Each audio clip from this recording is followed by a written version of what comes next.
I am gay and this is where I play. I am gay and this is where I pray. My name is Johnnie Kornegay III, and on this episode of CNP Behind the History, Kenyon Farrow talks to us about the I Am Gay campaign.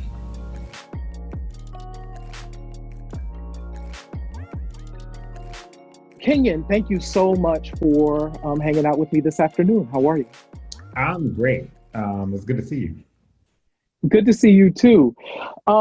So I want to talk a little bit about the campaign. First of all, I have been referring to it as the I Am Gay campaign Right. because that is all of the beginning of each of these. But can you tell us a little bit about one, the campaign itself and how it came about in 2006?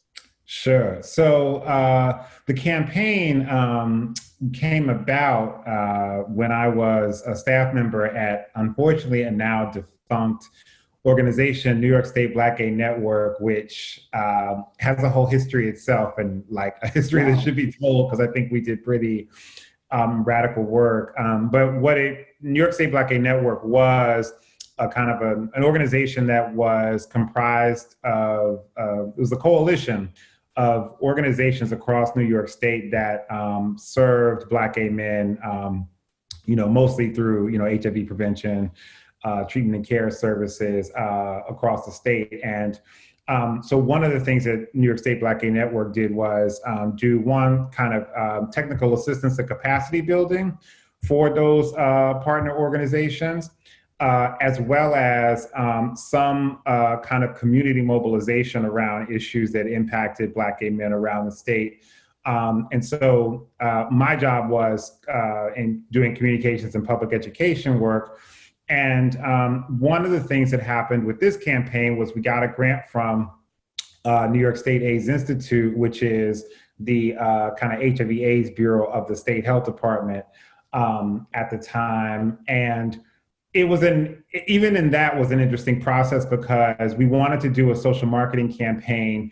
We wanted to, and not just do a social marketing campaign that would speak to, to kind of HIV prevention in the traditional way in which those campaigns typically happen, which is usually pointing at Black gay men, telling them to wrap it up, or almost kind of pit Black gay men who are positive and negative against each other. So like, a lot of the language of the campaigns in that period was like, you never know, what he got, like that was always the undertone, which I think created, just a bunch of stigma for men who were already living with HIV, but also kind of pit us as a community against one another, right? And this thing. So we wanted to do a campaign that would, really challenge, point to homophobia, frankly, as like, the issue, and to do it in such a way that it also didn't just point the finger, in the Black community, but actually situate Black gay men in kind of community settings, right? And use that. So that was the impetus of the campaign. And we got some pushback initially from the AIDS Institute because it didn't, our sort of proposal didn't seem, AIDSy enough, I guess, for lack of a better word. Like it wasn't in the traditional model of like social marketing campaigns. And we really had to make an argument for why we thought an anti-homophobia campaign that was positive in its message and not, just sort of condemning was important. So what we did was, so after they gave us the grant, we contracted with an advertising firm, Better World Advertising, who at the time did a lot of social marketing campaigns in the HIV space around the country. They were based in New York. And so, we met with them, talked to them about what we wanted to do and why we wanted this to look different. And then they sort of set up some focus groups with folks to sort of talk through, some possibilities. And their initial draft of the campaign, if I recall, was in some ways what we did not want to do. And we had to do another level of convincing them, no, we really want to do a campaign that, challenges these things. And it to me speaks of one of the challenges of doing that work, even when you do focus groups, a lot of times, like, folks are so used to, like, when you're, and one of the things I learned in that, in like sitting in those in those sessions of focus groups was, folks are really used to the kinds of campaigns that, damn other men who aren't doing whatever, or, pit, the community against each other. And so some of the recommendations that we got were for those kind of campaigns, or for more sort of scare tactic kind of, messages. And, it was important to us to say, we get that that is what came up in the focus group, but we're actually have a different set of values, and we're going to do something different. So, in closing, once we got through that and then they came up with this, we were like, oh, this is fantastic. We got folks in the community to, pose as the models for the campaign. And they came up with the I am gay and this is where I stay, this is where I play, and this is where I pray, as the kind of three messages. And then we were able to pay for a big billboard on 125th Street and Broadway in Harlem. So it was like, so if you know New York, if you're like on the 1 train coming up, when you come above ground, when you get to Columbia at 116th, and then you go across to 125th Street, you could see the billboard, right? It was like, this huge thing. And then it was in bus shelters, and we picked, Black neighborhoods in Bed-Stuy and Crown Heights and other Black neighborhoods around the city to really focus the attention there. And then we planned did a press conference around the launch of it. So that was how the campaign was developed, and had this huge impact, and other people wanted to replicate in some other cities, in Albany, and I think Rochester, a couple places around the state ended up picking it up and doing it as well. Wow. So thank you so much for that information, because of course, what I was able to find was information about the Albany campaign and how that, and so I'm glad that you were able to provide this context about this history and how it originally came about. I'm really curious, if you recall, what the community's response to these billboards were, because I have been, and I can imagine coming up off the subway and seeing this huge billboard, I would be like, it would envelop me. But I'm curious to know how the community responded to this at that time.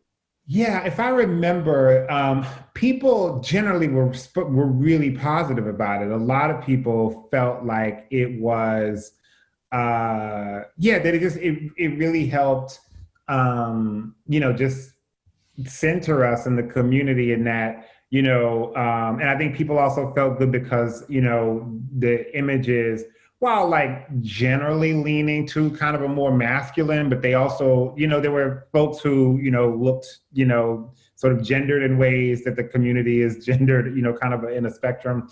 And so there was general, like, real support. What was interesting was, if you walked around the city, like, there were places where you definitely saw, people, graffitiing and writing, a bunch of homophobic stuff on them or whatever. And I remember people feeling very, kind of like upset about it. I'm like, yeah, I get it. But to me, it actually, if people go that length to sort of deface, to people graffiti a lot of things in New York, but if you have people really kind of target those with these homophobic messages, I think it actually demonstrates what we're talking about here. So anybody passing it is going to have to think not just about the image, but about what it must be like to be in this community, and this be the response to, this kind of ad. So to me, I actually thought it created that piece, in some ways, a kind of a dialogue that we, I think we wanted to happen, right? Even if it was expressed in ways that we didn't necessarily like. Mm-hmm. And my final question for you, and I'm so grateful and thank you for your time. My final question is for folks who are doing work on campaigns in organizations today. Why is it so important to counter these narratives that we often see that kind of talk at our community, but not talk to us? Why is it important that folks continue to push against that message? Yeah, I think it's really important that we push, what is often, kind of packaged for us as well, this is what the community wants. And even, and as I said before, even when we did the focus groups and we got, there were people in those groups who really felt like the campaign should be more, sort of scare tactics around an HIV prevention message or et cetera.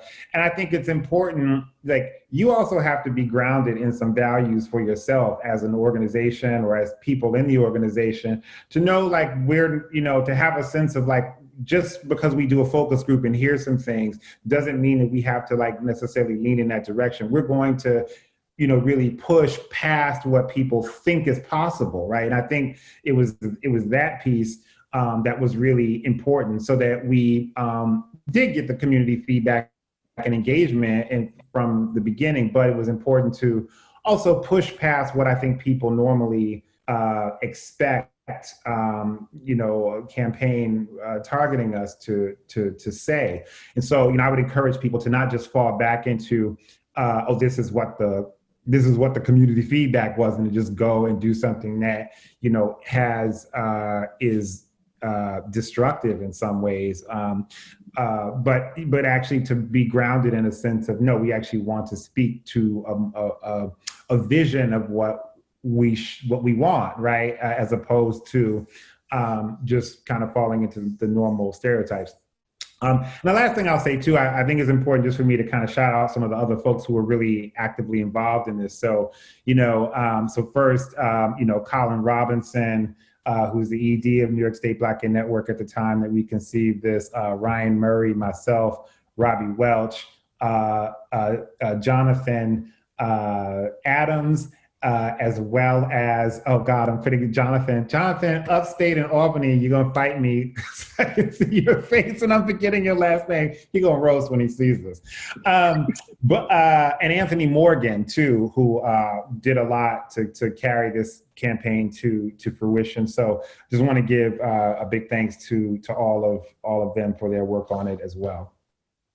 Oh, Kenyon, thank you so much for your work, for your continued work in the community. And thank you so much for helping to pull together this amazing campaign that we can still look back on and give us inspiration to continue to push forward and speak to our community in ways that empower and enrich and love on us. So thank you so much for sharing the history and going behind the history with us today. Thank you very much. I appreciate it.